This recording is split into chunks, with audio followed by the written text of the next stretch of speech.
Fasting से wait कम हो सकता है, या फिर फास्टिंग जैसे बंद कर दूं मेरा वेट फिर से बढ़ तो नहीं जाएगा। ये इंटरमिटेंट फास्टिंग, ये जो नई बात लोग बार बार कहते रहते हैं, क्या ये सही में वर्क करती है? मैंने इंटरमिटेंट फास्टिंग करनी चाहिए, और अगर करनी चाहिए तो किस तरह से करनी चाहिए? ये क्वेश्चंस अगर आपको भी आते हैं तो ये वीडियो सिर्फ आपके लिए दोस्तों। नमस्कार, मेरा नाम है doctor Meenal Bairagade. Fit pro club में मैं आप सबका स्वागत करती हूँ। फिट प्रो मतलब फिटनेस अंडर प्रोफेशनल गाइडेंस, जिसमें हम आपके physical health, mental health, emotional health, spiritual health और सारे हेल्थ चैलेंजेस का बहुत ही अच्छे से ध्यान रखते हैं। दोस्तों, आज के वीडियो में हम बात करते हैं स्पेशली इंटरमिटेंट फास्टिंग के बारे में। वैसे तो फास्टिंग वर्क करती है, मैं ये नहीं कहूंगी कि फास्टिंग वर्क नहीं करती, बट हम फास्टिंग किस वक्त करते हैं, किस ड्यूरेशन में करते हैं, या फिर किस तरह से करते हैं। बहुत से लोग क्या करते हैं कि बहुत ज्यादा लॉन्ग ड्यूरेशन की फास्टिंग कर लेते हैं और फिर उसके बाद एकदम से बहुत सारी चीजें खाने लगते हैं। जैसे कुछ लोग नवरात्र में काफी फास्टिंग कर लेते हैं, या कुछ श्रावण में, या फिर जैसे रोजा होता है 1 मंथ का, तो काफी लंबी फास्टिंग हो जाती है। और फिर उसके बाद जब खाना शुरू होता है तो एकदम ऐसे जैसे क्या क्या खाऊं और क्या ना खाऊं, इस तरह की सिचुएशन आ जाती है और बहुत कुछ खाना शुरू कर देते हैं। और फिर क्या होता है, वो फास्टिंग की वजह से 2-4 किलो वेट एकदम से कम हो जाता है, और जैसे फिर आप खाना शुरू कर देते हैं तो वेट और बढ़ जाता है। ये नहीं होना चाहिए, इसलिए ये इंटरमिटेंट फास्टिंग की ये जो कंसेप्ट है वो आया है। बहुत से लोग से बताते हैं कि नहीं, ये इंटरमिटेंट फास्टिंग बहुत ही अच्छी चीज है, या फिर बहुत लोगों का ये मानना होता है कि इंटरमिटेंट फास्टिंग करने से हम हमारी लाइफस्टाइल को हेल्दी मेंटेन कर सकते हैं, या फिर हम इंटरमिटेंट फास्टिंग के काफी सारे बेनिफिट्स भी अपने पा सकते हैं। सिर्फ ओबेसिटी कम करना या वेट कम करना ही नहीं, इसके अलावा भी बहुत से फायदे होते हैं इंटरमिटेंट फास्टिंग के। तो आइए चलो बात करते हैं हम लोग इंटरमिटेंट फास्टिंग के बारे में। इंटरमिटेंट फास्टिंग मतलब क्या, कि आप बीच बीच में खा रहे हो और बीच में नहीं खा रहे हो, या आप ऐसे नहीं है कि कंटिन्यूअसली फास्ट ही कर रहे हो, आप बीच बीच में कुछ न कुछ खाते रह रहे हो। अब इंटरमिटेंट फास्टिंग के बहुत सारे टाइप्स हैं, जैसे कि इंटरमिटेंट फास्टिंग आप 16 घंटे आप कुछ भी ना खाए और फिर 8 घंटे आप कुछ खाए, या 14 घंटे आप कुछ ना खाए और 10 घंटे आपका जो विंडो पीरियड होता है खाने का वो 10 घंटे का हो। या फिर अगर आप ये डे की इंटरमिटेंट फास्टिंग हो गई, इस तरह से वीकली इंटरमिटेंट फास्टिंग होती है कि आप 5 डेज तक कुछ भी खा लो और 2 डेज तक आप कंप्लीट फास्ट करो। उस वक्त आप सिर्फ पानी के अलावा और कुछ भी नहीं ले रहे। या फिर होता है कि जैसे अल्टरनेट डे फास्टिंग, एक दिन आप जो मर्जी खा रहे हो और एक दिन आप कुछ भी नहीं खा रहे हो, अपने पेट को पूरा आराम दे रहे हो। या फिर होता है जैसे आप कोई मेजर मील, जैसे भूख बहुत लगी, आप अपने हंगर को देखते हैं और उस हंगर को मैनेज करते, वो मील आप स्किप कर देते हैं। वो मील स्किप करना भी एक इंटरमिटेंट फास्टिंग का ही आई कैन से टाइप है।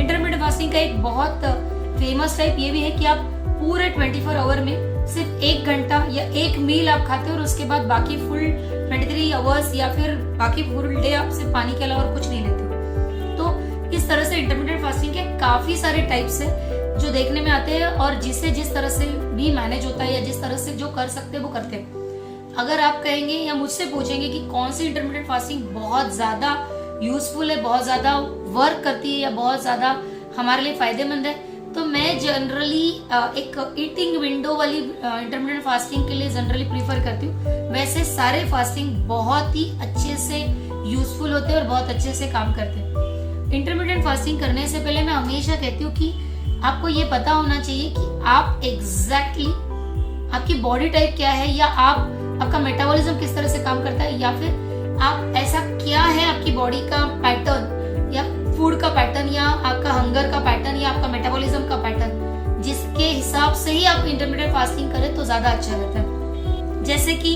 आपको ये पता होना जरूरी है कि इंटरमिटेंट फास्टिंग करते वक्त आपने अपनी न्यूट्रिशनल रिक्वायरमेंट बहुत अच्छे से पूरी करनी चाहिए। ये सबसे पहली चीज मैं हमेशा कहती हूँ। इंटरमिटेंट फास्टिंग अगर आपको करनी है तो उसके कुछ रूल्स है या उसके कुछ नीड्स है जो आपको हमेशा बैक ऑफ माइंड में हमेशा कंटिन्यूसली चलते रहने चाहिए।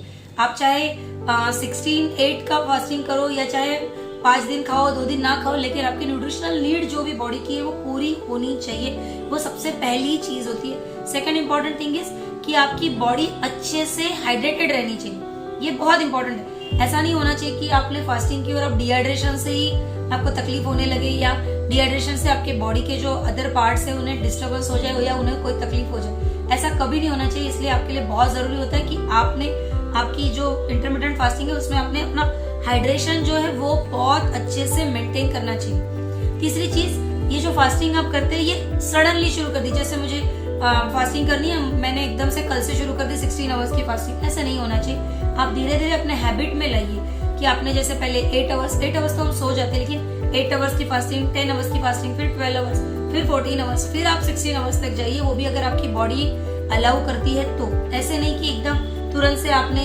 स्टार्ट कर दी fasting and at a stretch, ऐसा नहीं होना चाहिए। हमेशा धीरे धीरे स्लो प्रोसेस में आपने अपनी फास्टिंग शुरू करनी चाहिए। चाहे आप वीकली फास्टिंग शुरू करो या आप पर डे एक बार खाने का फास्टिंग करो, या एक कोई विंडो पीरियड डिसाइड करो जिस विंडो पीरियड से आप खा रहे हो, लेकिन ये हमने हमेशा स्टार्टिंग ही स्लोली करनी चाहिए। और इन सारे चीजों में सबसे इम्पोर्टेंट, फिफ्थ एंड सबसे इम्पोर्टेंट थिंग कि आप अपनी बॉडी को बहुत अच्छे से जानिए। आप अपनी बॉडी, आपका मेटाबॉलिज्म किस तरह से है, जैसे मैंने अभी थोड़ी देर पहले भी कहा था कि आपका मेटाबॉलिज्म कितना फास्ट है, कितना स्लो है, उस हिसाब से आप अपने फास्टिंग के आवर शुरू कीजिए। मैं आपको बताऊं, मैं मेरा पर्सनल एक्सपीरियंस बताती हूँ। मैंने भी इंटरमीडिएट फास्टिंग की और इंटरमीडिएट फास्टिंग में रेगुलरली करती हूँ, बट ऑनेस्टली बताती हूँ मैं 14-10 से आगे नहीं जाती हूँ। मैं कोशिश ही नहीं करती हूँ जाना चाहिए मैंने, इसलिए क्योंकि मुझे पता है मेरा मेटाबॉलिज्म कैसा है, मुझे पता है मेरी रिक्वायरमेंट कैसी है, और मुझे ये भी पता है कि मैंने कितनी देर तक फास्टिंग करनी चाहिए। इसलिए मैं हमेशा, मेरा जो ईटिंग विंडो होता है वो 10 आवर्स का हमेशा होता है। 16 आवर्स का फास्टिंग पीरियड मैं नहीं रख सकती। इसीलिए मैं कहती हूँ कि अपने मेटाबॉलिज्म को जानिए कि आपका मेटाबॉलिज्म किस तरह से वर्क करता है। इसी चीज के लिए आप हमसे मिल सकते हैं, आप हमसे गाइडेंस ले सकते हैं, क्योंकि हम इस बारे में बहुत ज्यादा डिटेल में आपको बताते हैं, कुछ टेस्ट करके या आपकी हिस्ट्री लेकर। आप फ्री कंसल्टेशन भी बुक कर सकते हैं, आप हमारे चैनल को सब्सक्राइब कर सकते हैं, आप इसमें नोट, आप कमेंट में लिखकर भेज सकते हैं कि आपको एग्जैक्टली ऐसी कौन सी चीज है या कौन से टिपिकल जो वीडियोज है आप जानना चाहते हैं। तो आगे बढ़ते हैं, इंटरमीडिएट फास्टिंग के बेनिफिट्स क्या होते हैं। ये तो एक बूस्टर या आई कैन से बोनस है कि आपका वेट धीरे धीरे कम होने लगता है इंटरमीडिएट फास्टिंग से, या आई कैन से आपका जो मतलब जो फैट डिपॉजिटेड है आपकी बॉडी में वो मोबिलाइज होने लगता है और वो धीरे धीरे कम होने लगता है। ये बहुत ही बड़ा बोनस है। उसके साथ हमारे साथ क्या होता है, एक तो सबसे इम्पोर्टेंट चीज, आपका जो ब्लड शुगर लेवल है वो 24 आवर्स तक बहुत ही अच्छे से रेगुलेट रहता है। आपका बीपी रेगुलेशन में इंटरमीडिएट फास्टिंग का बहुत अच्छा रोल है। इसके साथ साथ एक इम्पोर्टेंट चीज कि आपका जो माइंड है ना वो शार्प होने लगता है एंड आपकी जो एनर्जी लेवल है वो मेंटेन होने लगती है।